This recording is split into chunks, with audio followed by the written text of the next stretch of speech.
The fiddle's bright melody cut through the warm Texas night like a silver thread, and Willa Olsen stood at the edge of the lantern-lit dance floor in Terlingua, with her heart hammering against her ribs as she watched couples spin and sway with effortless grace that would forever remain beyond her reach. The year was 1882, and the October evening had brought nearly every soul in their small mining town to the community hall for the harvest dance, transforming the rough, wooden building into something magical with strings of paper decorations and the golden glow of oil lamps. Willa had spent 3 weeks sewing her dress, a modest creation of deep green calico that her sister had insisted brought out the amber flecks in her brown eyes. But now, she felt foolish for having harbored even the smallest hope that tonight might be different. Her left leg ached from standing too long, the familiar throb that had been her constant companion since the wagon accident 7 years ago when she was 15. The bone had healed crooked despite the doctor's best efforts, leaving her with a pronounced limp that marked her as different in a place where physical capability often determined one's value. She shifted her weight, trying to ease the discomfort without drawing attention to herself, watching as Martha Henderson glided past in the arms of the blacksmith's eldest son. "Willa, why are you hiding over here?" Her younger sister Violet appeared at her elbow, flushed and breathless from dancing. At 19, Violet possessed the easy beauty and graceful movement that Willa had once taken for granted in herself. "Come on, the night is young." "I'm perfectly content watching," Willa said, forcing brightness into her voice that she did not feel. "You should get back out there. I saw Thomas Morris looking for you." Violet's expression softened with sympathy that made Willa's stomach clench. "You know what? Let me find someone to dance with you. There are plenty of nice men here tonight. Please don't." The words came out sharper than Willa intended. "I'm fine, truly. I'm enjoying the music." Before Violet could argue, her current suitor appeared to claim her for the next dance, and Willa was left alone again at the periphery of joy. She considered leaving early, inventing a headache or claiming exhaustion, but her mother had been so pleased to see both daughters dressed up and excited for the evening. Catherine Olsen had endured enough worry and heartache raising 2 girls alone after their father died in a mine collapse 5 years ago. Willa would not add to her burden by sulking home early. The song ended and couples dispersed toward the refreshment tables or gathered in conversation clusters around the hall. Willa was contemplating the wisdom of attempting to cross the room to get some punch when a voice spoke near her shoulder. "Excuse me, miss. I was hoping you might have this next dance available." She turned to find a young man she did not recognize, clearly one of the ranch hands from the surrounding spreads who had ridden in for the dance. He had sandy hair and an earnest expression, and he was looking directly at her. Willa's heart gave a painful leap of hope before reality asserted itself. "Are you certain you meant to ask me?" she said carefully. "Yes, madam. I saw you standing here and thought you might like to dance." The fiddle struck up again, a lively reel that would require quick footwork and turns. Willa's cheeks burned. "That's kind of you, but I'm afraid I don't dance. My leg was injured some years ago." The young man's face went through several expressions in rapid succession, settling on poorly concealed relief. "Oh, well, that's a shame then. Maybe some other time." He tipped his hat and disappeared into the crowd so quickly that Willa almost laughed at the transparency of it. Someone had likely dared him to approach her, and he had fulfilled his obligation with the minimum effort required. She watched him rejoin a group of cowboys near the door, saw them exchange glances and stifled laughter. Her face flamed hotter. This was exactly why she had not wanted to come, why she had argued with her mother for days before finally relenting. She turned toward the wall, blinking rapidly against the moisture gathering in her eyes, determined that no one would see her cry. Vultures, the lot of them. The voice was low and warm, touched with anger on her behalf. Men who treat women that way aren't worth the air they breathe. Willa glanced up to find a tall cowboy standing a respectful distance away, his dark eyes fixed not on her but on the group by the door. He had black hair that touched his collar and strong features that might have been carved from the desert stone itself. He wore simple clothes, a clean work shirt and well-worn denims with a bandana knotted at his throat. She guessed him to be in his mid-20s, perhaps 5 or 6 years older than herself. "It doesn't matter," she said quietly, though her voice shook slightly. "It matters." He turned to look at her then, and his gaze was direct and serious. "I'm Samuel Brennan. I work at the Triple Crown Ranch about 15 miles north, and I would be honored if you would dance with me this evening." Willa's throat tightened. "I appreciate the kindness, but I wasn't being coy before. I truly cannot dance, not the way you're supposed to. Cannot, or have not tried with the right partner." Samuel's expression remained earnest. "I promise I don't step on toes, and I'm patient as a saint when I need to be. My mother made sure all her sons learned proper manners." "You don't understand." Willa hesitated, then decided brutal honesty was the only way to make him comprehend. "When I was younger, I was in an accident. A wagon rolled. My left leg was crushed. It healed badly, and now I walk with a limp. I cannot keep time with the music, and I would only embarrass both of us." Something flickered across Samuel's face, but it was not pity or discomfort. If anything, he looked more determined. "Miss, I'm going to ask you something, and I want you to answer honest. Do you want to dance? Not can you, not should you, but do you want to?" The question struck something deep in Willa's chest, a longing she had tried to bury for years. She thought of the hours she had spent as a girl learning steps from her mother, the joy of moving to music, the feeling of being swept up in rhythm and motion. She thought of how she had felt watching the dancers tonight, the ache that had nothing to do with her leg and everything to do with loss. "Yes," she whispered. "Yes, I want to." Samuel smiled, and it transformed his serious face into something almost boyish. "Then that's all that matters. Will you trust me for one song? If you hate it, or if I'm terrible at this, you can tell me to go straight to hell and I'll leave you in peace. But I think we might surprise ourselves." Willa's heart was racing so hard she could hear blood rushing in her ears. Every instinct screamed at her to refuse, to protect herself from humiliation, but something in Samuel Brennan's steady gaze made her feel reckless. "One song," she agreed. He offered his arm, and she took it, hyper-aware of the way her body listed slightly to the left as she walked. The crowd seemed to part as they moved toward the dance floor, and Willa felt the weight of stares and whispers following them. Her stomach churned with anxiety. What was she doing? This was madness. The current song ended, and the fiddle player conferred with the guitarist. Samuel led Willa to a spot on the floor that was slightly less crowded than the center, positioning them where she would have more space and fewer eyes directly upon them. "I should mention I cannot move quickly," Willa said, her voice tight with nerves, "and I cannot put my full weight on my left side without pain." "Then we'll move slowly," Samuel said simply, "and I'll support you on your left. May I put my hand at your waist?" She nodded, not trusting herself to speak. The music began, a gentle waltz rather than the quick reels that had dominated the earlier part of the evening.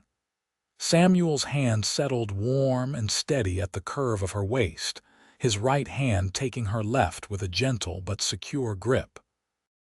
"All right," he said softly, his voice meant only for her ears. "Don't think about the music or the steps. Just follow my lead, and if you need to stop, you squeeze my hand. We're not performing for anyone. This is just for you." They began to move, and Willa immediately tensed, feeling the familiar hitch in her gait, the inability to achieve smooth motion. But Samuel had not lied about his skill. He adjusted instantly to her rhythm, supporting her left side with his arm so that she could lean into him slightly, taking weight off her bad leg. He did not try to force her into quick turns or elaborate steps. Instead, he guided them in a simple pattern, swaying more than stepping, letting the music flow around them rather than dictating their movement. "Breathe," Samuel murmured. "You're doing fine." Willa realized she had been holding her breath. She exhaled shakily, and as she did, something inside her began to relax. They were moving together, not gracefully perhaps, but they were dancing. Actually dancing. Samuel held her securely, his strength compensating for her weakness, his steady presence making her feel less like she might fall. She could feel the music now, the rise and fall of the melody, and her body responded to it in ways she had thought lost forever. "That's it," Samuel said, and she heard pleasure in his voice. "You're a natural." A surprised laugh escaped her. "I'm terrible, be honest." "You're dancing with me, and that makes you perfect." He guided them through a careful turn, his movements smooth and controlled so that she never felt off balance. "I meant what I said earlier. Those men who laughed, who wouldn't give you a chance, they're fools. Any man worth his salt knows that strength comes in many forms, and anyone who judges a person's worth by how fast they can move isn't worth knowing." Willa looked up at him, searching his face for signs of insincerity or pity, but found only honest warmth. "Why are you being so kind to me?" "You don't know me at all." Samuel's expression grew thoughtful. "My younger brother got thrown by a horse when he was 12, broke his back. He lived, but his legs never worked right again. I watched people in our old town start treating him like he was invisible, like his mind had stopped working along with his legs. It made me sick. When our parents passed, he came to live with me at the Triple Crown. Works in the ranch office, keeps all the books and accounts. Smarter than I'll ever be. So when I see people treating someone cruel just because their body works different, it gets under my skin." "I'm sorry about your brother," Willa said softly. "That must have been difficult for both of you. David's doing fine now, better than fine. But I learned something from watching him, watching how the world changed toward him after his accident. I learned that kindness matters, that seeing people matters. So when I saw you standing there alone, and then saw that jackass pretend to ask you to dance as a joke, I figured I could either do nothing or I could try to make your evening a little better. Selfish reasons, really. Makes me feel better about myself." The song was ending, the final notes of the waltz drifting into the warm night air. Samuel guided them to a stop, but he did not immediately release her. "So, was it terrible? Do you want to tell me to go to hell?" Willa realized she was smiling, truly smiling, for the first time all evening. "It was not terrible. It was actually quite nice. Nice enough to try another. I promise I have at least 2 more dances in me before my feet give out." She should say no. She should thank him for his kindness and retreat back to the safety of the wall where expectations could not reach her. But something had shifted inside Willa during that dance. A door had opened that she was not ready to close again. "I would like that very much." Samuel's answering smile was brilliant. "Then you've made my whole evening worthwhile, Miss Olsen. Willa Olsen. My family runs the boarding house on 3rd Street. Well, Miss Willa Olsen, let's show these people how a real dance is done." They danced through the next song and the one after that. Samuel proved to be a man of endless patience and surprising humor, telling her stories about life at the Triple Crown Ranch between dances, making her laugh with tales of stubborn cattle and the cook's ongoing war with the local coyotes who kept raiding the chicken coop. He fetched her punch during a break in the music, positioning himself casually between her and the group of ranch hands who had mocked her earlier, his protective presence clear without being ostentatious. Other people began to notice. Willa saw her sister's delighted expression across the room, saw her mother's surprised but pleased smile. She also saw the disapproving frowns from some of the older women, the curious stares from other young people. Let them look, she thought with uncharacteristic defiance. Let them wonder.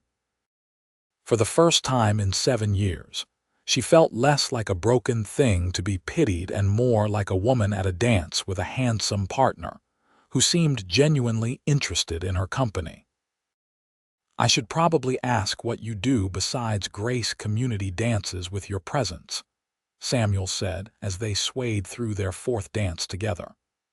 The fiddle player had grown tired and the guitar had taken over, playing slower melodies that suited Willa's limited mobility. Your mother runs the boarding house, you said. I help her. Cooking, cleaning, managing the accounts. We usually have 5 or 6 boarders at a time, mostly minors and traveling salesmen. It's steady work. Willa paused, then added, I also do alterations and mending. I'm quite good with a needle. Not exciting work, but it helps bring in extra money. Sounds plenty exciting to me.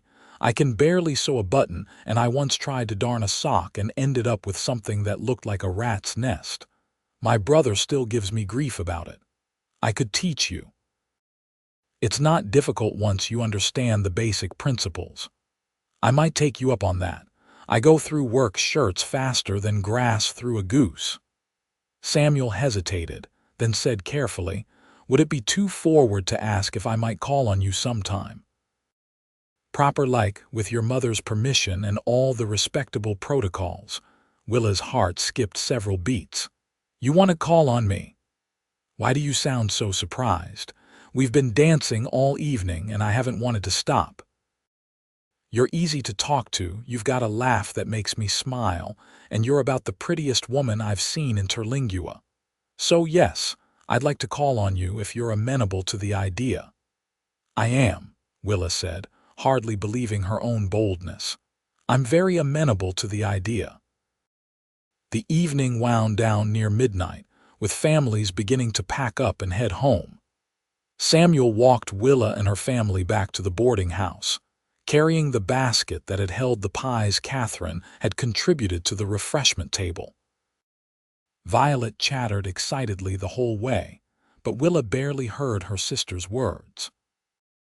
Her mind was still caught on the feeling of Samuel's hand at her waist, the warmth in his eyes when he looked at her, the impossible fact that someone had chosen her, had wanted to spend the entire evening in her company.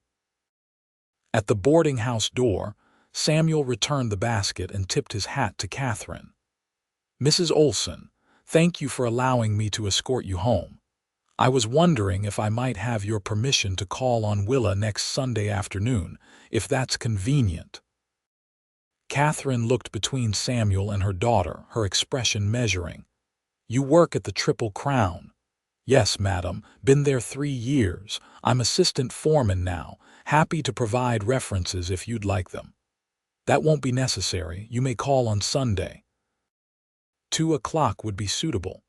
After Samuel left, promising to see Willa on Sunday, Catherine pulled her eldest daughter into a tight embrace. I saw you dancing tonight, saw you smiling. It did my heart good, sweetheart. Mama, he's coming to call, an actual caller.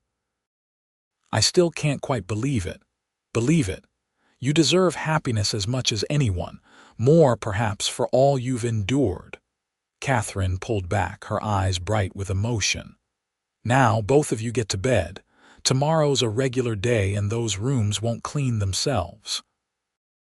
Willa lay awake long into the night, her leg throbbing from the unusual exertion of dancing, but she did not care about the pain.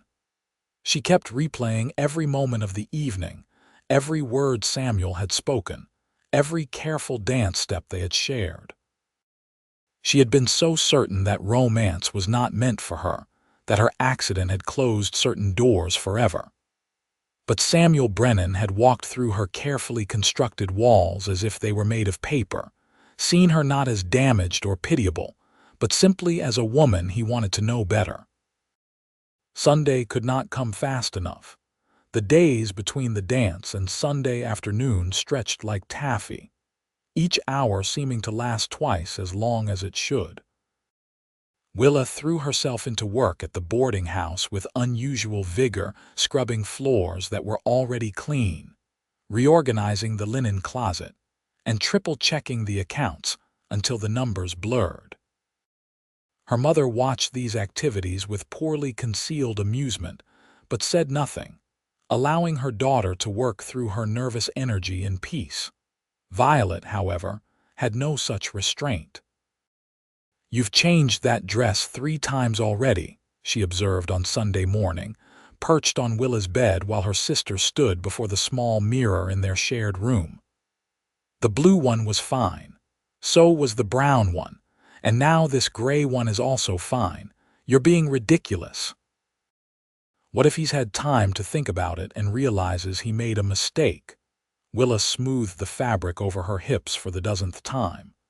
What if he was just being kind at the dance and doesn't actually want to court me?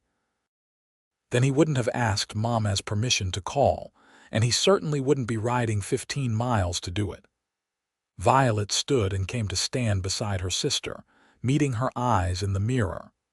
"Willa, you've spent so long thinking nobody would want you that you can't see what's plain as day. That man at the dance looked at you like you hung the moon. He didn't dance with anyone else all night. He didn't even look at anyone else. So stop worrying and just let yourself be happy for once." Willa took a deep breath, then nodded.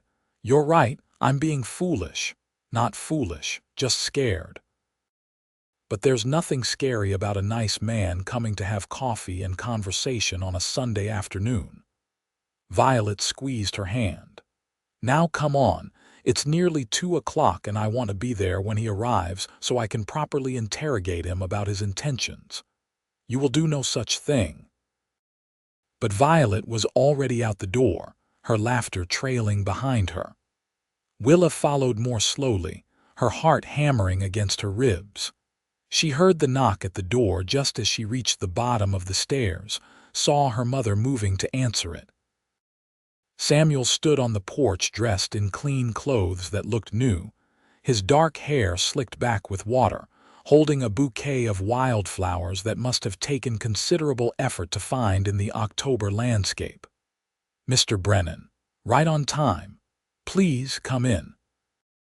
Catherine stepped aside and Samuel entered, his hat in his hands. His eyes found Willa immediately and his face lit up with genuine pleasure. "Miss Olsen, you look lovely. Thank you. You didn't have to ride all this way." "Wasn't about having to, wanted to." He offered her the flowers. "These aren't much, I know, but I thought you might like them."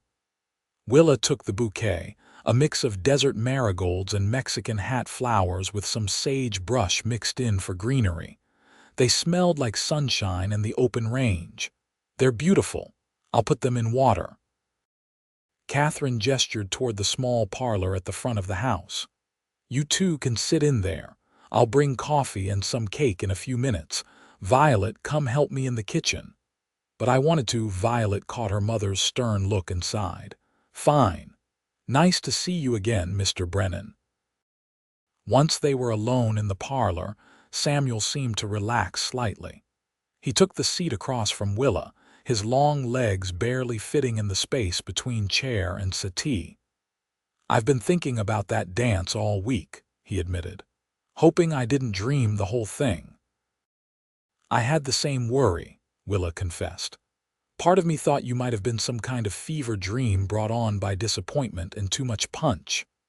Well, I'm flesh and blood, and I'm very much here because I want to know more about you. Tell me something true about Willa Olsen that nobody else knows." The question caught her off guard in the best way. Most people asked surface questions, polite inquiries about weather and health that meant nothing. Samuel wanted truth. "I write poetry sometimes," she said slowly.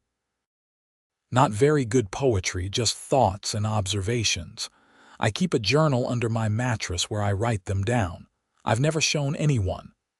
Poetry, really? That's wonderful. What do you write about? The desert, mostly. The way the light changes throughout the day. The resilience of things that grow here despite the harshness. Sometimes about people, the miners who come through the boarding house, their stories and dreams. She felt heat creep into her cheeks. Like I said, it's not very good. I'd like to read it sometime, if you'd ever feel comfortable sharing. Not today, not until you're ready. But I think there's something brave about writing down your inner thoughts, about trying to capture the world in words. Samuel leaned forward slightly. I can't write much beyond basic letters, but I draw sometimes. Landscapes mostly, horses occasionally. My brother says I have an eye for it, but no patience for detail. I get frustrated and want to be finished before I've properly begun. Catherine arrived with coffee and cake, and the next hour passed in easy conversation. Samuel told stories about growing up on a small ranch in New Mexico territory, about how he and his brother had come to Texas after their parents died of influenza, seeking fresh starts. He spoke about the Triple Crown with obvious affection, describing the foreman who had taken a chance on a green kid with more enthusiasm than skill. The satisfaction of working with cattle and horses, the harsh beauty of the land. Willa found herself relaxing, laughing at his stories, sharing her own memories of childhood in Terlingua, the strange mix of cultures that made up their mining town, the characters who passed through the boarding house. She told him about her father, how he had died in the same mine that employed half the men in town, how her mother had transformed their home into a boarding house to survive. The accident that hurt your leg, Samuel said carefully, as the afternoon light began to slant through the parlor windows. Was that before or after your father passed? Before. I was 15. We were traveling to visit my aunt in Fort Stockton. The wagon wheel hit a rut and the whole thing overturned. Papa pulled me out from under it, but the damage was done. The doctor set the bone, but it never healed right. We didn't have money for the specialists in San Antonio who might have done better. Willa ran her finger around the rim of her coffee cup. For a long time I was angry about it. Angry at God, angry at my parents for taking that trip, angry at myself for not being stronger. But anger doesn't change anything, I learned. You either accept what is or you let bitterness poison everything else. That's a hard lesson to learn so young, probably. But I had good examples. My mother never complained even when things got difficult. She just worked harder.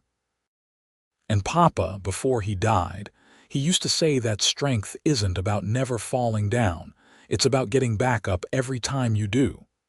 Willa smiled slightly, though I doubt he intended that quite so literally in my case. Samuel did not laugh at the dark humor.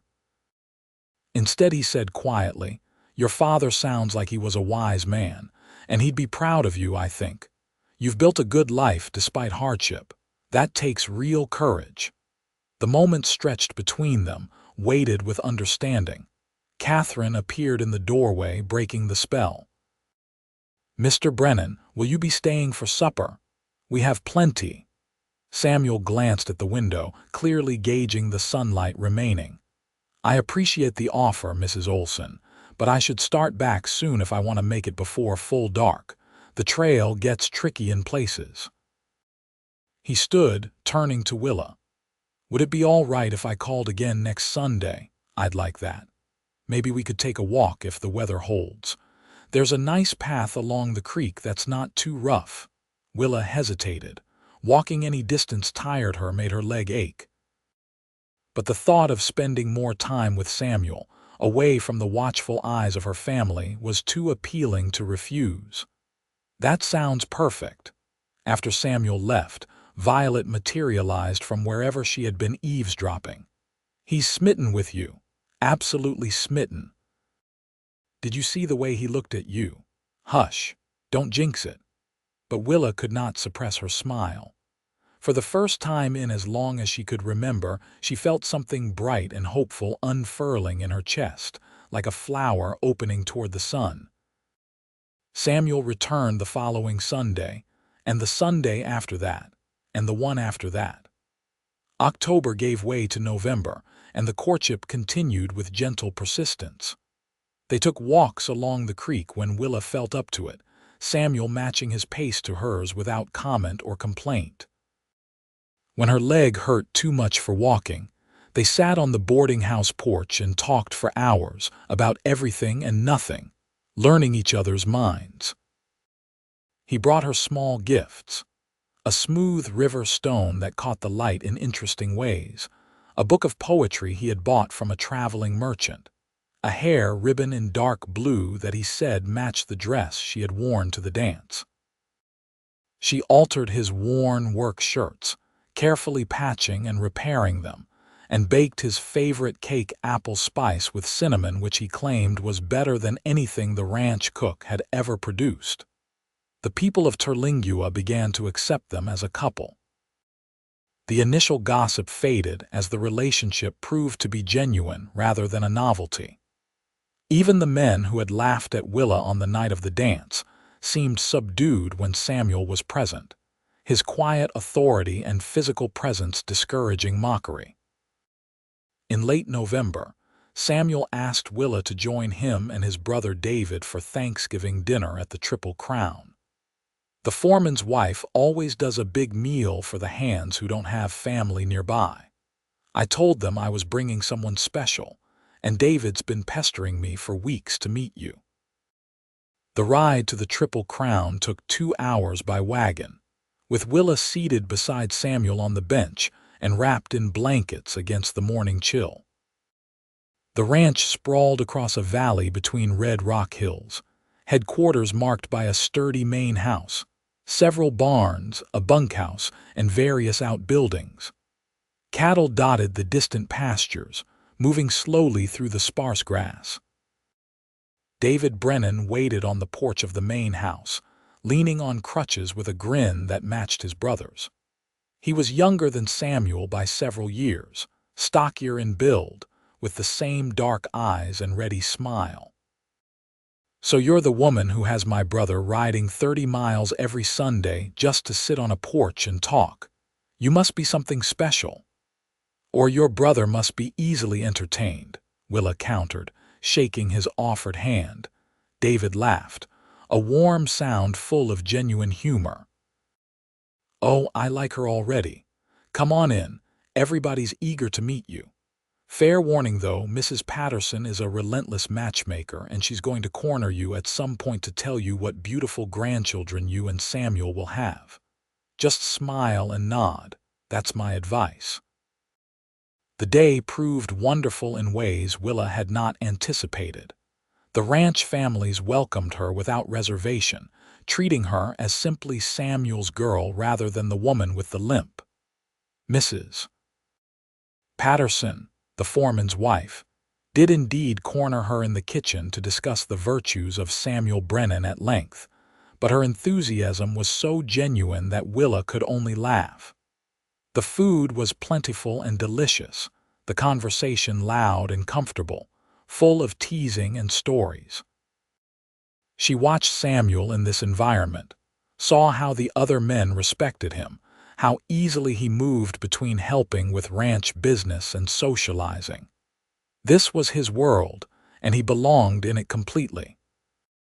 It made her wonder, not for the first time, what he truly saw in her, why he had chosen to court a boarding house girl with a bad leg when he could have his pick of ranchers' daughters.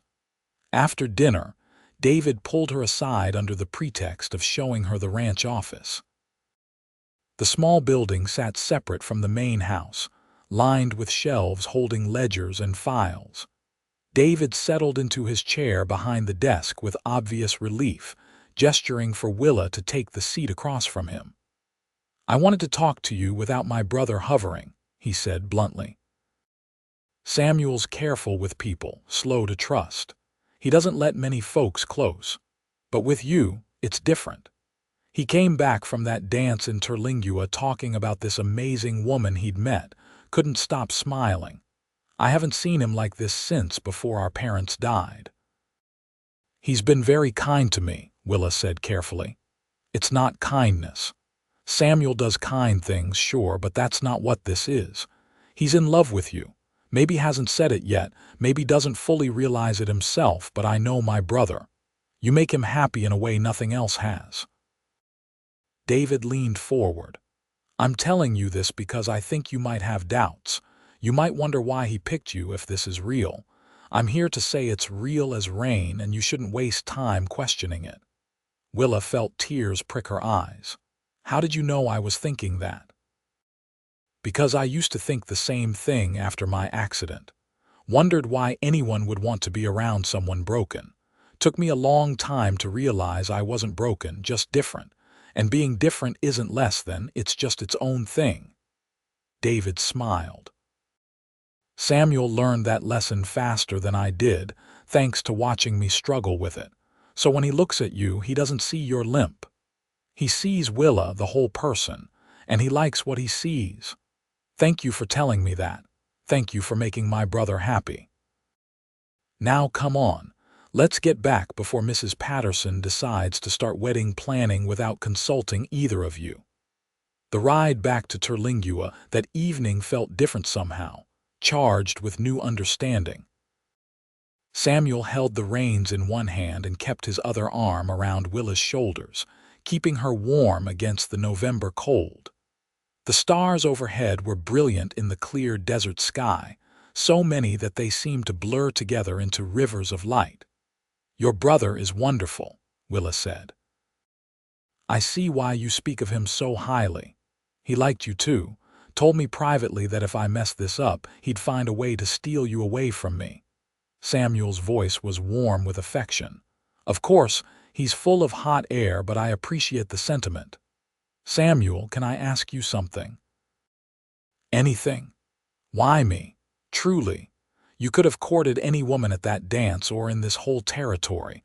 Why choose someone with all my limitations? Samuel was quiet for a moment, and Willa wondered if she had offended him with the question. Then he said, You remember what I told you at the dance?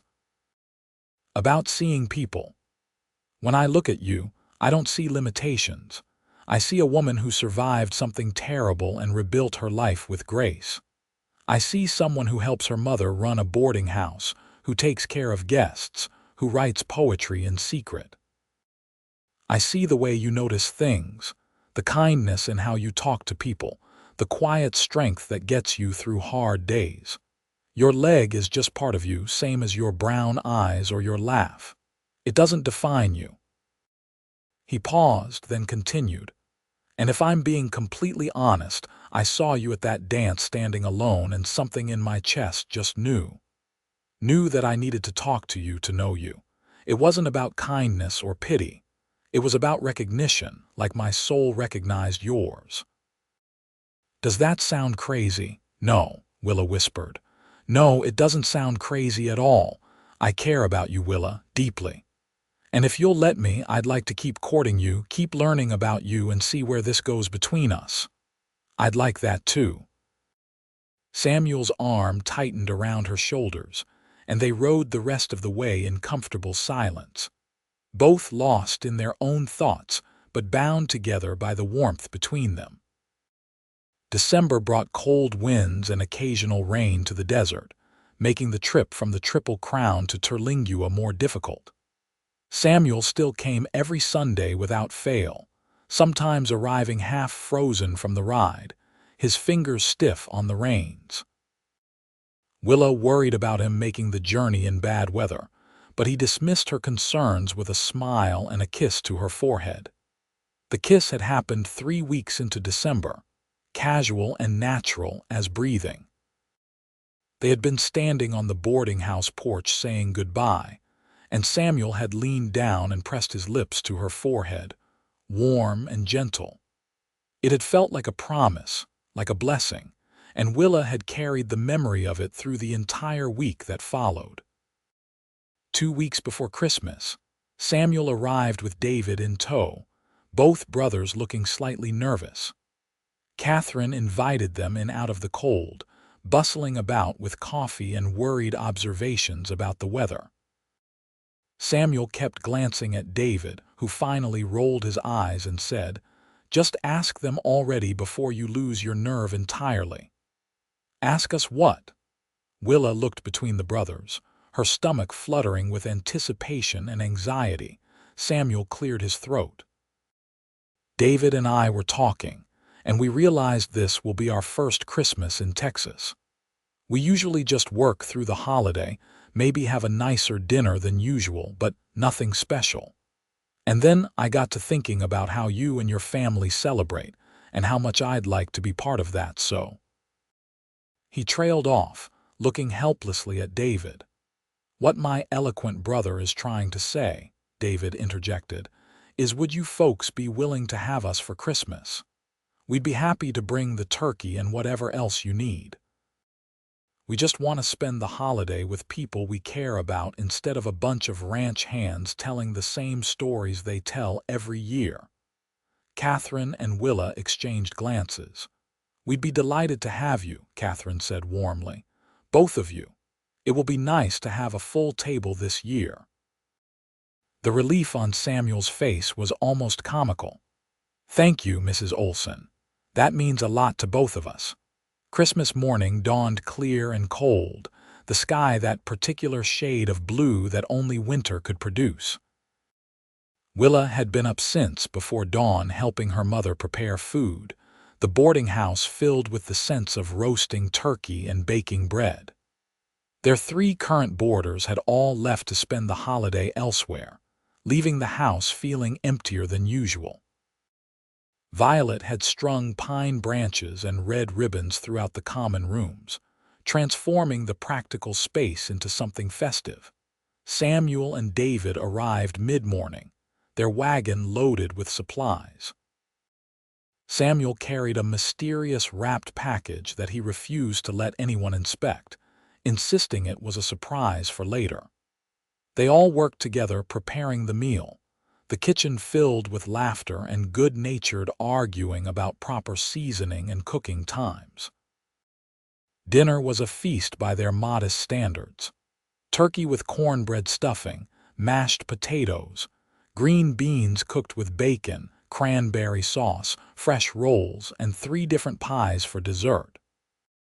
They crowded around the boarding house dining table, squeezing in extra chairs, and Catherine said grace with a trembling voice, thanking God for new friends and unexpected blessings.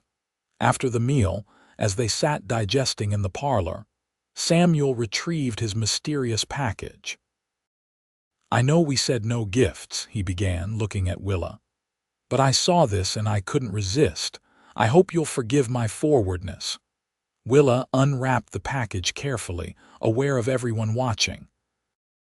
Inside was a beautiful leather journal, bound in soft brown leather with her initials embossed on the cover in gold.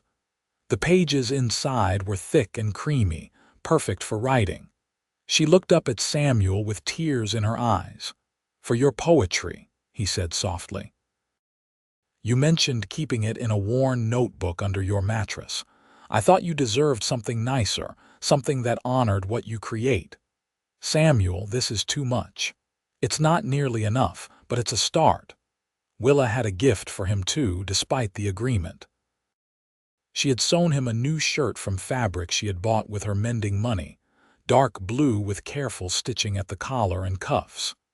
Samuel held it up with obvious delight, immediately insisting on trying it on. It fit perfectly, and the color brought out the warmth in his dark eyes. The afternoon faded into evening, and eventually David dozed off in his chair, exhausted from the journey and the heavy meal. Catherine and Violet tactfully busied themselves in the kitchen, leaving Samuel and Willa alone in the parlor. "This has been the best Christmas I can remember," Samuel said quietly, taking Willa's hand in his. "Thank you for letting us share it with you. Thank you for wanting to be here, for everything, really, these past months have been." She struggled to find words adequate to express what his presence in her life had meant.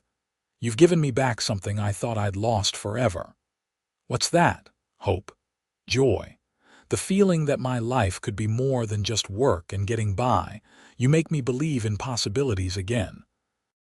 Samuel raised her hand to his lips, kissing her knuckles gently. "Willa Olsen, I am completely and thoroughly in love with you. I've been wanting to say it for weeks, but the moment never felt right. But sitting here on Christmas, with your family around us and your hand in mine, I can't hold it back anymore. I love you. I love your strength and your kindness and your quiet wisdom. I love the way you notice things other people miss. I love your laugh and your stories and the way you look at the world. I love all of you, every part, and I want to spend the rest of my life loving you if you'll have me." Willa's heart felt too large for her chest. "I love you too. I think I've loved you since that first dance when you looked at me like I was the only person in the room. You've changed everything for me, Samuel. Everything." He kissed her then, properly, his lips soft and warm against hers. It was Willa's first real kiss, and it felt like coming home, like finding a piece of herself she had not known was missing. When they pulled apart, both were smiling, Samuel's hand cupping her cheek with infinite gentleness. "I want to marry you," he said. "Not right now. I know it's too soon and I should ask proper and talk to your mother first. But I want you to know my intentions. I want you as my wife, Willa. I want to build a life with you." "I want that too," she whispered. "Yes, Samuel. Yes to all of it." From the kitchen came the sound of Violet's poorly suppressed squeal of delight, making it clear that the tactful absence had not extended to staying out of earshot. Samuel laughed, pressing his forehead against Willa's. "I think we just made your sister very happy. She's been rooting for this since the harvest dance. I'll never hear the end of it now." The winter passed in a blur of happiness. Samuel spoke to Catherine formally in January, asking for Willa's hand in marriage. Catherine gave her blessing with tears in her eyes, extracting promises that he would take good care of her daughter and always treat her with respect. They set a wedding date for late April, after the spring work at the Triple Crown was finished, but before the brutal heat of summer arrived. The months leading up to the wedding were filled with preparations. Willa sewed her own wedding dress with Violet's help, creating a simple but elegant gown in ivory fabric with lace at the collar and sleeves. Samuel and David worked on fixing up a small house on the Triple Crown property that had been used for storage, transforming it into a proper home. It had 2 bedrooms, a kitchen, a parlor, and even a small study that Samuel insisted would be Willa's writing room. "You're going to need a quiet place for your poetry," he said when he showed her the space during a visit to the ranch in March. "And maybe for keeping the ranch books, if you're interested. David could use help now that we're expanding the herd, and you mentioned being good with numbers." "You want me to work?" Willa looked at him in surprise. Most men expected their wives to focus solely on domestic duties. "I want you to do whatever makes you happy. If that's keeping books and writing poetry and helping manage the ranch, then yes, I want you to work. If it's something else entirely, that's fine too. I'm not marrying you to keep house for me, Willa. I'm marrying you to share a life with you, and that means both of us contributing in whatever ways suit us best." It was one of many moments that made Willa fall even deeper in love with Samuel Brennan. He never treated her as less capable, never assumed she needed protection from every difficulty. He respected her mind and her abilities, valued her opinions, made space for her to be fully herself. The wedding took place on April 23, 1883, in the small church in Terlingua. The whole town turned out for the ceremony, packing the pews to capacity. Willa walked down the aisle on her mother's arm, her limp barely noticeable under the long skirt of her wedding gown. She saw Samuel waiting at the altar, David beside him as best man, and her heart swelled with so much love she thought she might burst from it. The ceremony was simple and traditional. They exchanged vows in clear voices, Samuel's hand steady as he slipped the ring onto her finger, a simple gold band that had belonged to his mother. When the preacher pronounced them husband and wife, Samuel kissed her with such joy and tenderness that several women in the congregation sniffled audibly. The reception was held in the community hall where they had met, the same space that had been decorated for the harvest dance.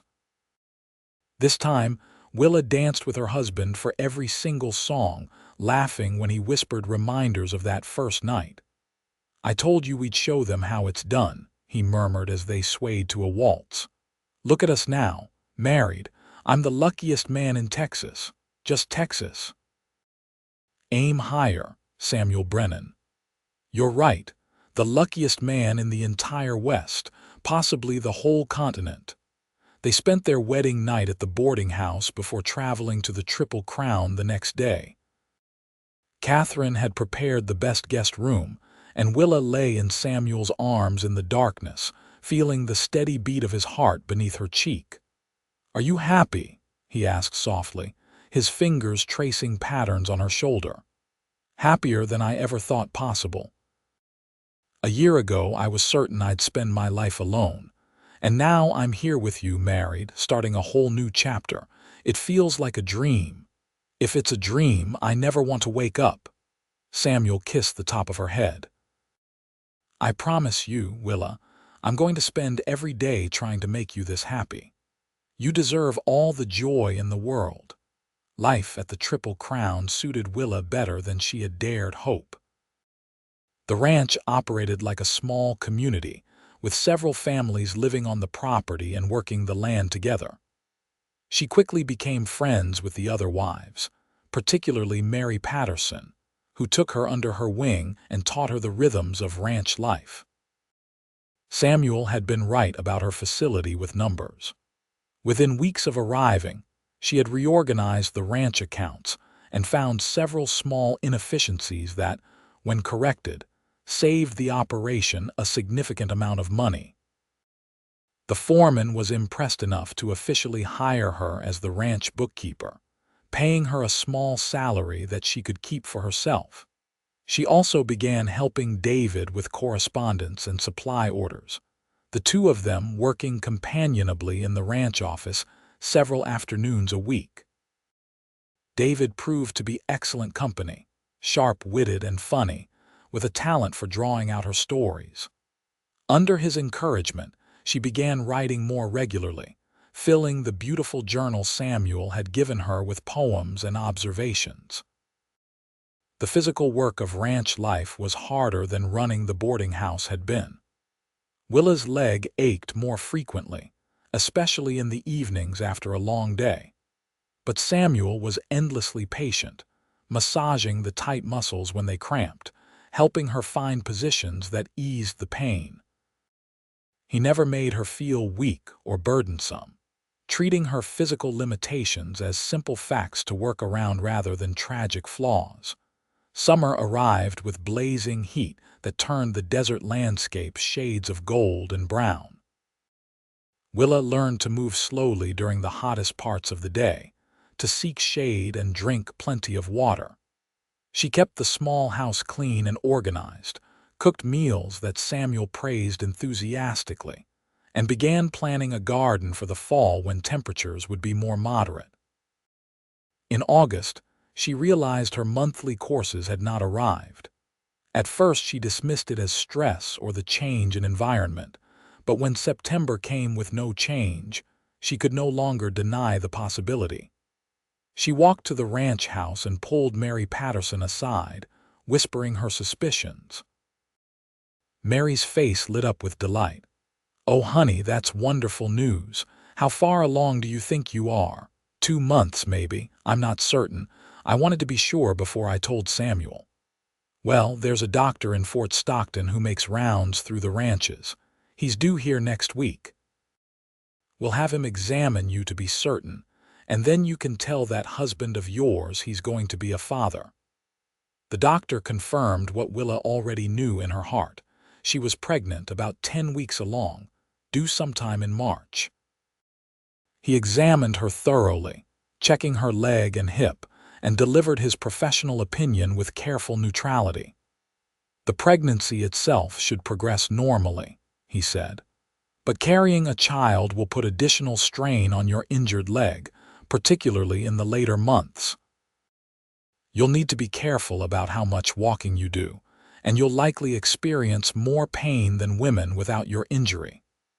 The birth itself could be complicated by your hip alignment, but we'll monitor that as we get closer to your time." That evening, Willa waited until after dinner to tell Samuel. They sat on the porch of their small house, watching the sunset paint the desert in shades of orange and pink. She took his hand and placed it over her still flat stomach. "There's a baby in there," she said simply. "Our baby. Due in March." Samuel stared at her for a long moment, his expression unreadable. Then his face broke into the widest smile she had ever seen. He pulled her into his arms, holding her tight but careful, already protective of the life she carried. "A baby," he breathed. "We're going to have a baby." "Willa, that's incredible. Are you all right? Is everything healthy?" "The doctor says yes, though it will be harder on me because of my leg. I'll need to be careful." "Then we'll be careful. Whatever you need, whatever it takes to keep you and the baby safe." Samuel pulled back to look at her face, his eyes bright with emotion. "Thank you. Thank you for this gift, for choosing to build this life with me." "It's not like I had much choice in the conception," Willa teased, trying to lighten the emotional weight of the moment. Samuel laughed, the sound full of joy. "True enough. But you chose to marry me, chose to give us this chance, and I will never stop being grateful for that choice." The pregnancy progressed steadily through fall and into winter. As predicted, Willa's leg began troubling her more as her body changed. By December, she was moving slowly, requiring frequent rests and dealing with near-constant aching in her hip and lower back. Samuel was endlessly solicitous, helping her with tasks that had become difficult, insisting she rest more than she wanted to. David proved equally protective, refusing to let her work in the ranch office once she reached her 7th month. "You've got more important work growing that baby," he insisted when she protested. "The books can wait until after you've recovered from the birth." Christmas that year was quieter than the previous one, with Willa too uncomfortable to handle much cooking or preparation.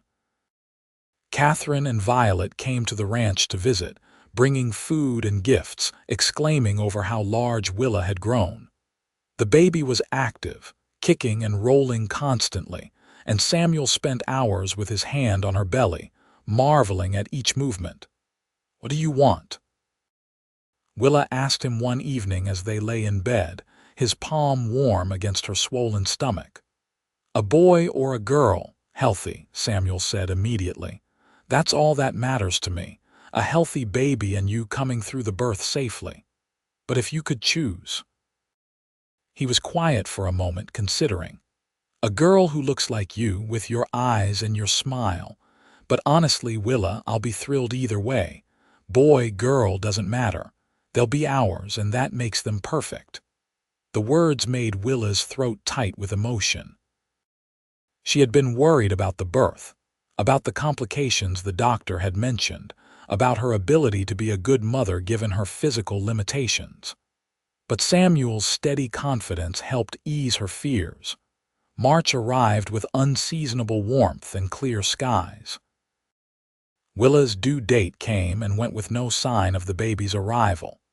She grew increasingly uncomfortable and impatient, her sleep disrupted by the baby's movements and her own inability to find a comfortable position.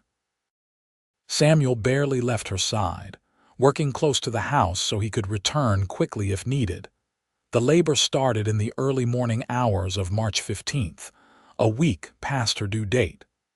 The pains woke Willa from restless sleep, rhythmic and insistent. She lay quietly for an hour, timing them before shaking Samuel awake. "It's time," she said simply. Samuel was instantly alert, already moving to light lamps and prepare the room. They had discussed the plan weeks ago. Mary Patterson would serve as midwife, assisted by Catherine, who had been staying at the ranch for the past 2 weeks in anticipation. The doctor was too far away to summon in time unless there were complications that required his intervention. Mary and Catherine arrived within minutes of being sent for, both women calm and efficient. They settled Willa in the bed and began their preparations, boiling water and laying out clean linens. Samuel hovered anxiously until Mary shooed him out of the room. "You go wait with David and the other men. This is women's work now. We'll call you when there's news." The labor was long and difficult. Willa's injured hip made it hard for her to find positions that eased the pain, and the contractions seemed to go on forever without much progress. Hours blurred together in a haze of pain and exhaustion. Catherine held her hand and whispered encouragement. Mary checked her progress periodically, her expression growing more concerned as afternoon faded into evening. "The baby's positioned wrong," Mary said quietly to Catherine, though Willa heard. "Turned sideways. That's why we're not progressing. I'm going to try to turn it, but this is going to hurt." It hurt worse than anything Willa had experienced, worse even than the original injury to her leg. She screamed, unable to contain the sound, and heard Samuel's voice raised in alarm from somewhere outside the room.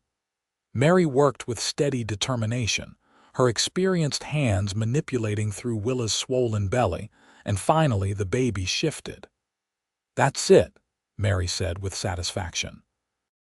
"All right now, Willa, we're going to get serious.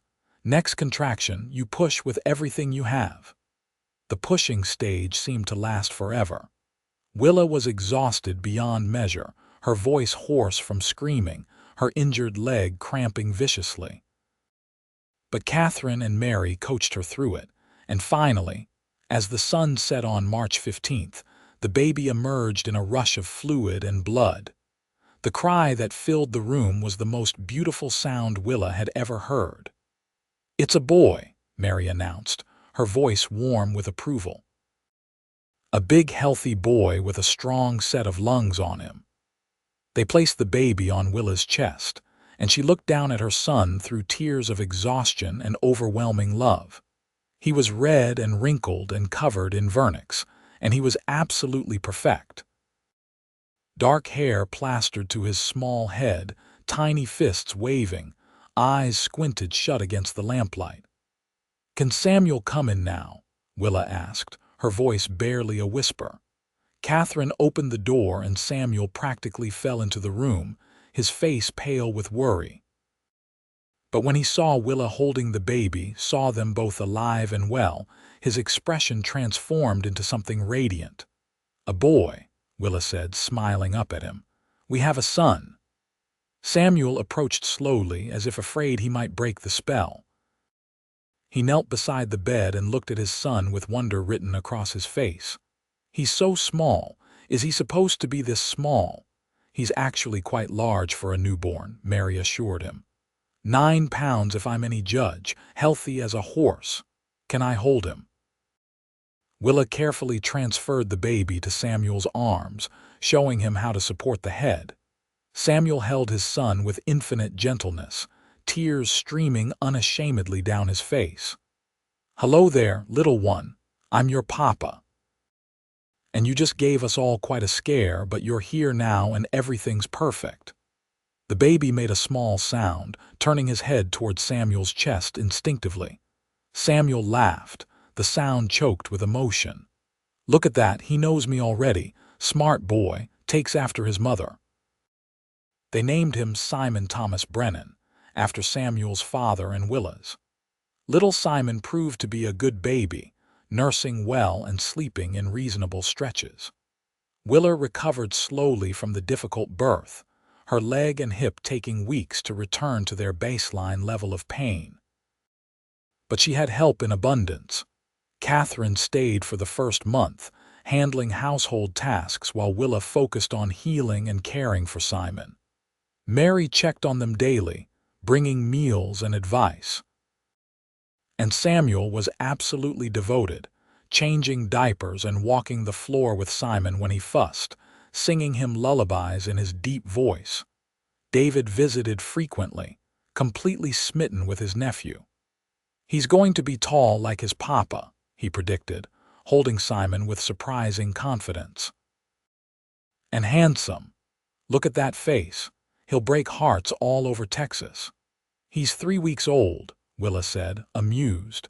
"Don't rush him into heartbreaking just yet." Spring became summer, and Simon grew rapidly, developing a personality that seemed equal parts serious and sweet. He watched everything with intense curiosity, his dark eyes tracking movement around the room. By 6 months, he was sitting up on his own, and by 9 months, he was crawling with determined energy that exhausted Willa. Chasing after a mobile child proved difficult with her limited mobility. More than once, Samuel came home to find Willa in tears of frustration, her leg aching from trying to keep up with their adventurous son. Samuel never complained or criticized. Instead, he helped problem solve, setting up safe play areas that confined Simon's exploration to manageable spaces, rearranging furniture to make supervision easier. "You're a wonderful mother," he told her during one particularly difficult day when Willa was convinced she was failing their son. "Simon is happy and healthy and loved. That's what matters. So you can't run after him like some mothers can. You find other ways and they work just fine. What if he resents me when he's older? What if he wishes he had a normal mother who could run and play without pain?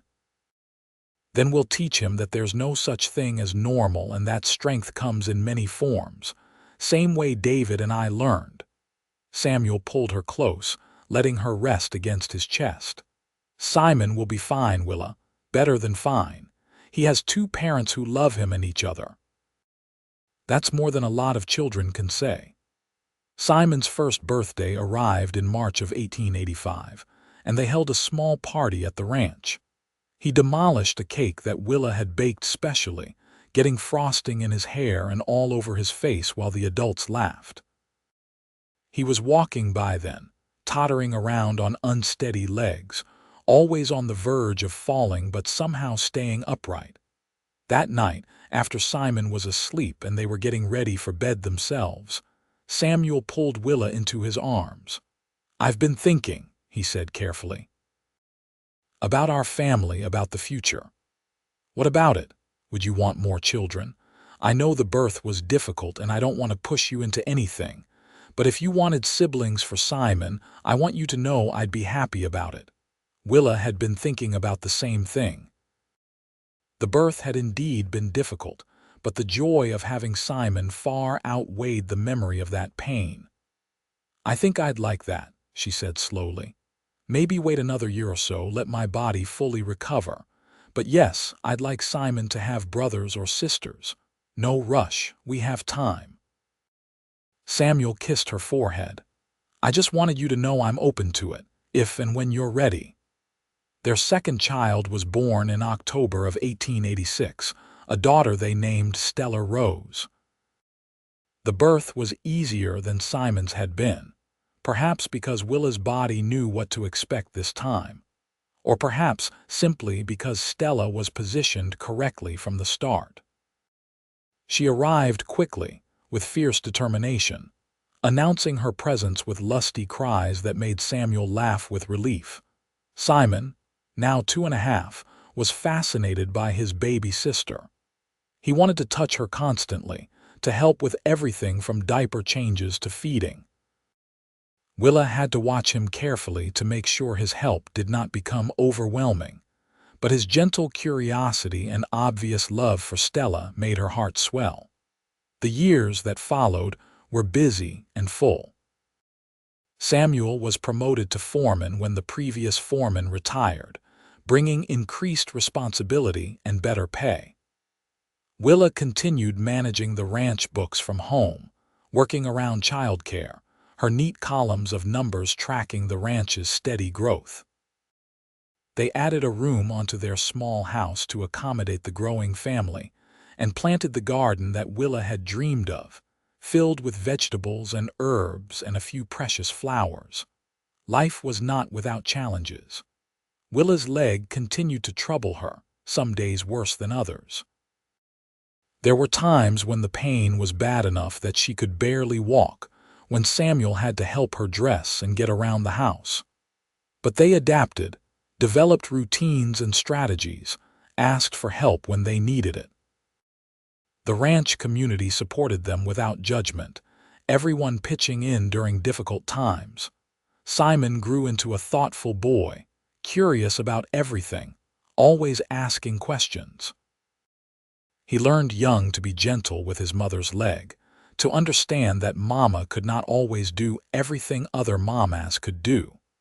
But Willa found other ways to connect with her children. She told them stories, taught them letters and numbers, read to them from the growing collection of books that Samuel brought home from his trips to Fort Stockton. Stella was more physical than her brother, always climbing and exploring, testing boundaries. She had her father's fearlessness and her mother's determination, a combination that led to frequent minor disasters. But she was also affectionate and funny, quick with hugs and laughter, lightening the atmosphere of any room she entered. In 1889, Willa gave birth to their third child, another son they named Samuel Jr., but called Sam from the start to avoid confusion. By then, the births had become almost routine, Willa's body knowing exactly what to do. Sam was a calm baby, easygoing and content, happy to watch his older siblings play from the safety of his mother's lap. The Triple Crown continued to prosper under Samuel's management. The ranch expanded, acquiring neighboring land and increasing the size of the herd. Samuel's reputation as a fair and capable foreman spread, attracting good workers and respect from the ranching community. David remained an integral part of the operation, his intelligence and attention to detail making him invaluable. On their 10th wedding anniversary in April of 1893, Samuel took Willa back to Terlingua for the first time in years. They left the children with Mary Patterson, who cheerfully agreed to wrangle the three of them for a few days, and made the journey together. The town had grown in the decades since their wedding, new buildings springing up along the main street, the population swelling with miners seeking silver and cinnabar. The boarding house still stood, though Catherine had sold it the previous year and moved in with Violet and her husband on their small ranch outside town. Samuel took Willa to the community hall, currently empty in the afternoon light. "Remember this place?" he asked, leading her onto the dance floor. "How could I forget? This is where we met, where you asked me to dance, where you changed my life completely." Samuel took her hand and placed his other at her waist, just as he had that night 10 years ago. "Dance with me, Willa." There was no music, just the silence of the empty hall and the sound of their footsteps on the wooden floor.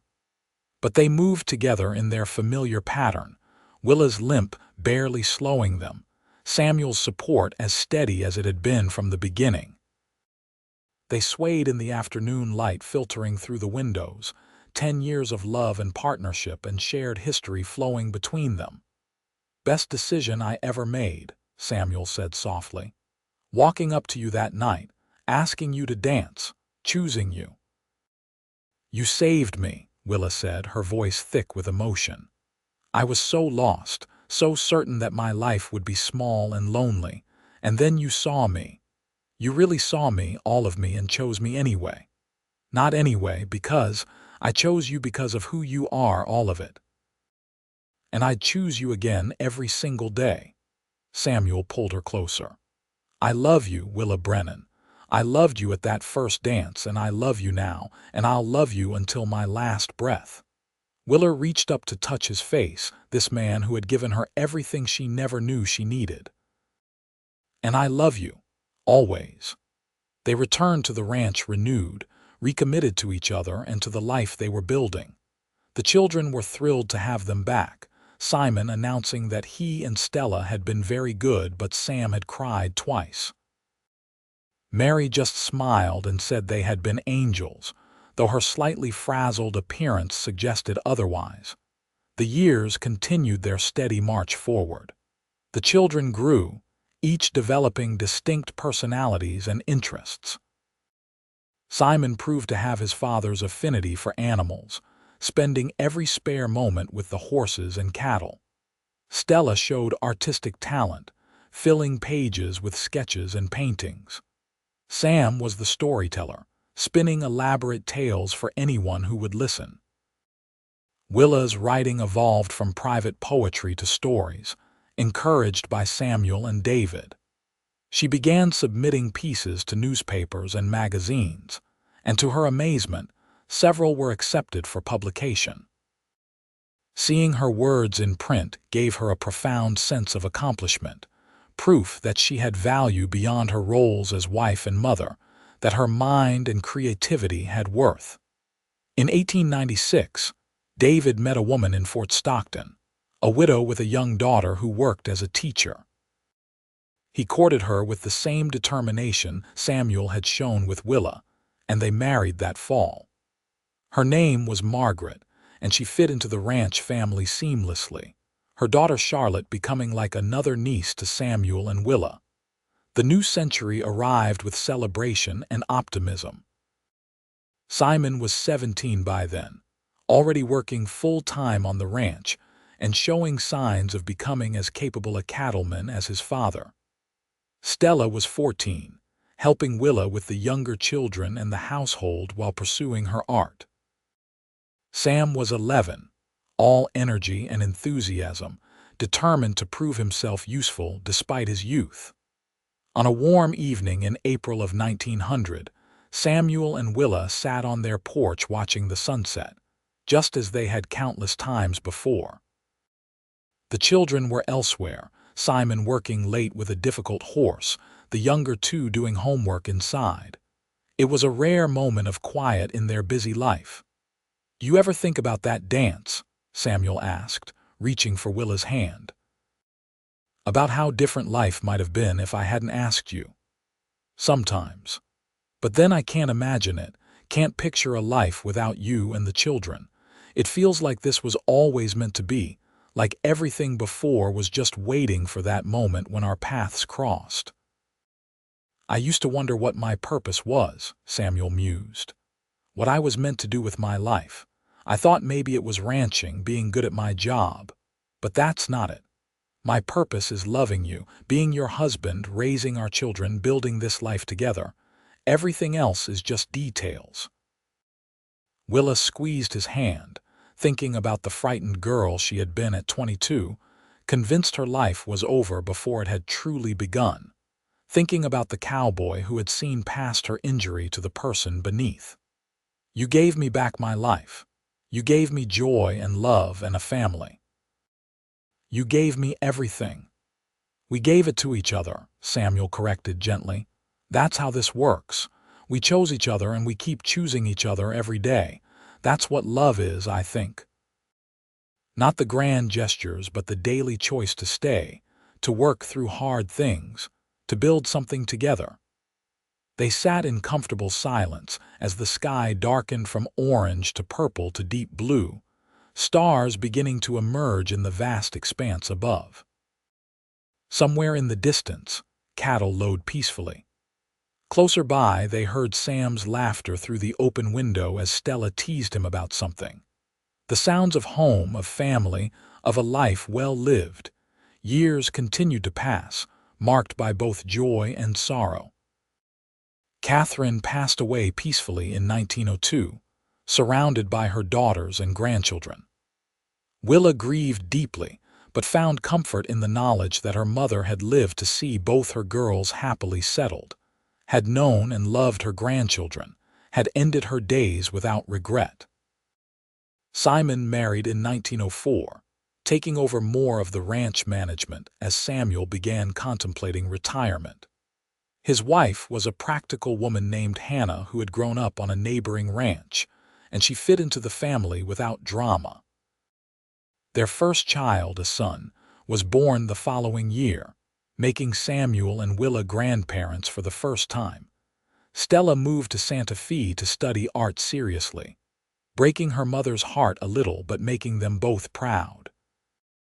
She wrote long letters describing the artist's colony she had joined, the techniques she was learning, the way the New Mexico light inspired her work. She came home for extended visits, usually bringing new paintings to show them. Sam followed his uncle David into the business side of ranching, developing a talent for numbers and negotiation that made him valuable far beyond his years. He handled cattle sales and supply contracts, freeing his father and brother to focus on the physical work of running the ranch. In 1910, Samuel and Willa celebrated their 27th wedding anniversary. Samuel was 52 by then, his dark hair threaded with silver, his face weathered by years of sun and wind. Willa was 48, her limp more pronounced than it had been in youth but her spirit as strong as ever. They had 6 grandchildren by then, with more on the way, and the ranch house that had once seemed so large felt constantly full of noise and laughter. "You know what I was thinking," Samuel said one evening as they prepared for bed. "We should take a trip, just the 2 of us. Maybe go to San Antonio, see the city, stay in a fancy hotel, have an adventure." Willa laughed. "We're too old for adventures. Speak for yourself. I'm in my prime. And I want to spoil my wife, show her some of the things we've never had time for while we were busy raising children and building the ranch." Samuel pulled her close. "Come on, Willa, let's be reckless for once."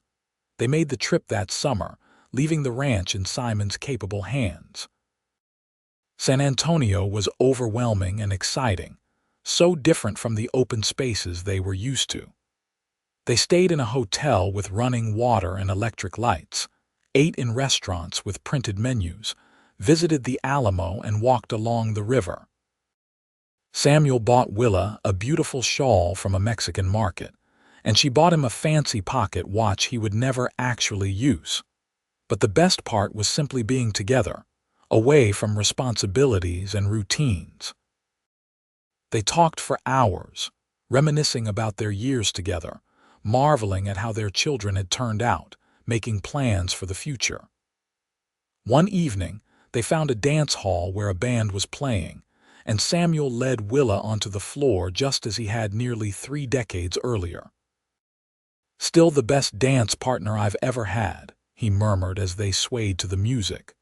"Still the only man who ever asked me," Willa corrected with a smile. "Their loss, my incredible gain." They returned to the ranch renewed and happy, with stories to tell and memories to cherish. Life continued its steady rhythm, seasons turning, children growing, the ranch prospering under the combined efforts of the Brennan family.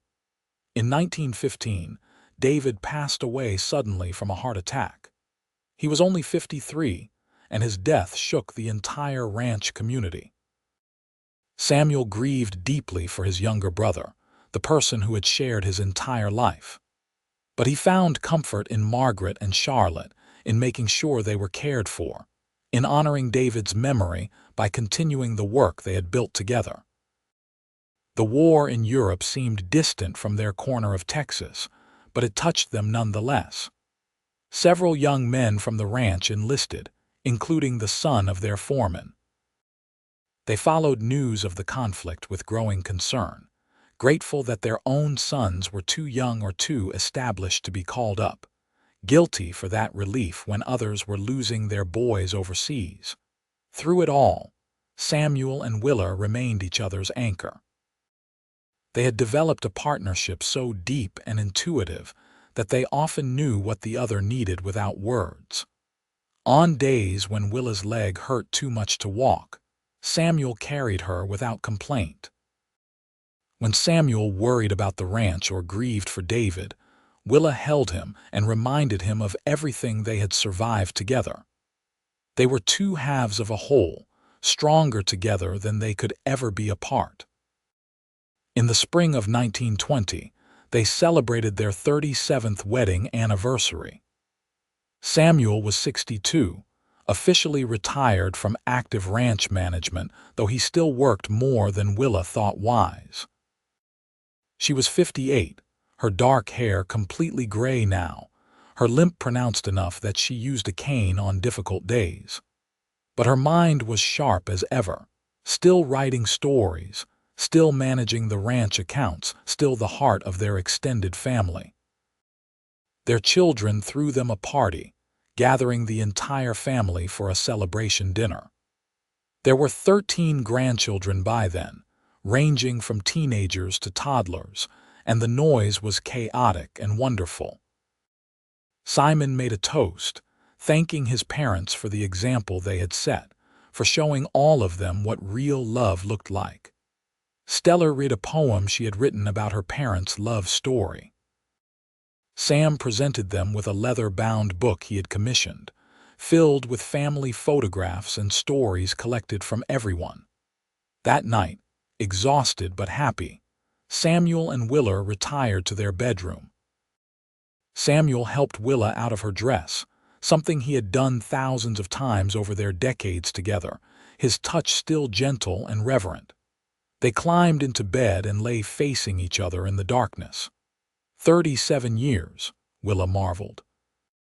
Sometimes it feels like yesterday that you asked me to dance, and sometimes it feels like we've been together forever. Both are true, I think. That's the strange thing about time when you're with someone you love. It passes in a blink and yet fills an entire lifetime. Samuel reached out to trace her face with his fingers, reading her features like Braille. I have never regretted a single moment of our life together. Not one. Even the hard times, the losses we've endured, they were bearable because we faced them together. I love you, Willa said simply. I have loved you since the moment you saw me, really saw me when everyone else looked through me or away from me. You gave me back my life, Samuel. You gave me joy. And you gave me purpose. Before you, I was just going through motions, existing but not really living. You made everything matter. You made me want to be better, to build something meaningful. Samuel pulled her close and she settled against his chest, listening to his heartbeat. When my time comes, whenever that is, I'll die a happy man because I spent my life loving you. Don't talk about dying. We have years left. God willing. But even if we don't, Willa, know this. You were the best thing that ever happened to me. That dance in Terlingua was the moment my real life began. Everything else was just prelude. They drifted off to sleep holding each other as they had every night for 37 years. Outside, the Texas night was warm and still, stars brilliant overhead, the land peaceful beneath the vast sky. The ranch slept around them, generations of family they had created, a legacy of love and perseverance. More years passed, marked by the rhythms of ranch life and family gatherings. Samuel and Willa grew older together, their bodies failing but their love unchanging. They celebrated their 40th, 45th, and 50th wedding anniversaries surrounded by children, grandchildren, and even a few great-grandchildren. Each celebration was a testament to what they had built together, to the choice Samuel had made to cross a crowded dance floor and ask a lonely woman to dance. In the autumn of 1933, the ranch gathered for Thanksgiving. Samuel was 75 by then, increasingly frail but still sharp in mind. Willa was 71, her mobility now limited to short distances with heavy support, but her spirit as fierce as ever. They sat at the head of a table that had been expanded to accommodate 40 people. 3 generations of Brennans gathered to give thanks. Simon stood to say grace, his voice steady despite his emotion. He thanked God for family, for health, for the land that sustained them. He thanked God for his parents for the example they had set, for teaching them all what it meant to love unconditionally, to persevere through hardship, to build something lasting. When he finished, there was not a dry eye at the table. That night, Samuel collapsed while getting ready for bed. Willa called for help and Simon came running, but they all knew. Samuel's heart was simply worn out, tired from 75 years of beating, ready to rest. They made him comfortable in bed, surrounded by family, holding Willa's hand as his breathing grew shallow. "I'm not scared," he told her, his voice barely a whisper. "I've had the most wonderful life, no regrets." "Don't leave me," Willa pleaded, tears streaming down her face. "Please, Samuel, I need you. You're the strongest person I know. You'll be fine. Take care of our family, tell our story, make sure they remember what we built together." Samuel squeezed her hand with what strength remained. "I love you, Willa Brennan. You were my greatest adventure, my truest joy. Thank you for dancing with me. Thank you for asking." Samuel smiled at that, a shadow of his younger self's brilliant grin. His eyes closed and he took one more breath, then was still. Willa sobbed, clutching his hand, feeling like half of herself had been torn away. Her children gathered around her, holding her up, their own grief mixing with hers. Samuel Brennan had been a good man, a devoted husband and father, a pillar of their community. His loss left a hole that could never be filled. They buried him on a hill overlooking the ranch with a simple headstone that read, "Samuel James Brennan, 1858–1933, beloved husband, father, and friend." The entire ranching community turned out for the funeral, people traveling from across Texas to pay respects to a man who had touched so many lives. Willa considered following him into death. Without Samuel, the world seemed colorless and strange, her purpose unclear. But her children needed her, and her grandchildren, and the great-grandchildren who were just beginning their lives. She had promised Samuel she would take care of their family, would tell their story. She intended to keep that promise. She lived for more years, determined and focused. She wrote down their story in detail. Every moment she could remember from that first dance to Samuel's last breath. She made sure each grandchild knew where they came from, knew the story of the cowboy who had chosen the limping girl, who had seen past physical limitation to the person beneath. She wanted them to understand that love was a choice, made daily, that strength came in many forms, that kindness mattered more than perfection. On a spring morning in April 1937, exactly 54 years after her wedding day, Willa Brennan passed away peacefully in her sleep. She was 75 years old, the same age Samuel had been when he died. Her children found her lying peacefully in bed, a smile on her face, the leather-bound journal Samuel had given her so many years ago clutched to her chest. They buried her beside Samuel on the hill, her headstone matching his. Willa Marie Olsen Brennan, 1862–1937, beloved wife, mother, and friend. Below that, they added one more line. She danced. The story of Willa and Samuel became family legend, passed down through generations. Their great-great-grandchildren grew up hearing about the harvest dance in Terlingua, about the cowboy who asked for every song, about a love that transcended physical limitations and social expectations. The leather-bound journals, both the one Samuel had given Willa and the one she had filled with their story, were preserved as family treasures. The Triple Crown Ranch prospered for another century, always under Brennan management, a testament to what Samuel and Willa had built together. The small house they had lived in was maintained as a kind of shrine, visitors able to see where they had raised their children, where they had loved each other through joy and sorrow, where they had created something lasting.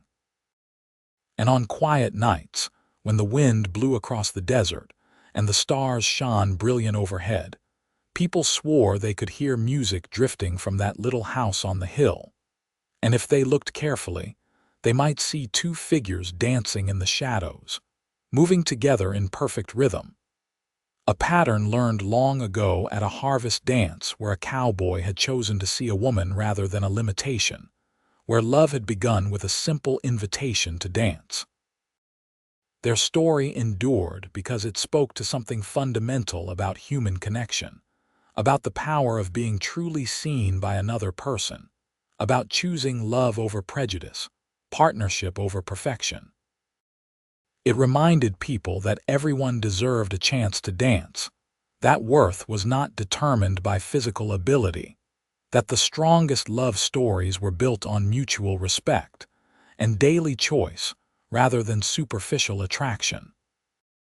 The boarding house in Terlingua eventually became a museum, with a whole room dedicated to Willa and Samuel's love story. Tourists could see Willa's wedding dress, carefully preserved, and the blue shirt she had sewn for Samuel that first Christmas. They could read excerpts from her journals, see photographs of the family through the generations. A painting of the couple at their 50th anniversary hung on the wall, Samuel and Willa seated together, hands intertwined, the love between them visible in every brushstroke. Stella had painted it, a gift to her parents, and it had become the most iconic image of their relationship. The community hall where they first danced was also preserved, now a historical landmark. Every year on the anniversary of that first harvest dance, the town held a celebration in their honor. Young and old gathered to dance, to remember, to celebrate the power of seeing beyond surface judgments to the person beneath. It became tradition for every man to dance with a woman who might otherwise be overlooked, to honor Samuel's legacy of kindness. The Brennan family grew large and diverse, spreading across Texas and beyond, but they all knew their roots. They knew they came from a woman who had been rejected and a man who had chosen her, from a love that had overcome obstacles and built something lasting. They carried that knowledge with them, letting it shape how they treated others, how they chose their own partners, how they defined strength and worth. In the end, Willa and Samuel's story was not about overcoming disability or defying social expectations, though it was those things. It was about the transformative power of being truly seen by another person, of choosing love deliberately, and then renewing that choice every day for a lifetime.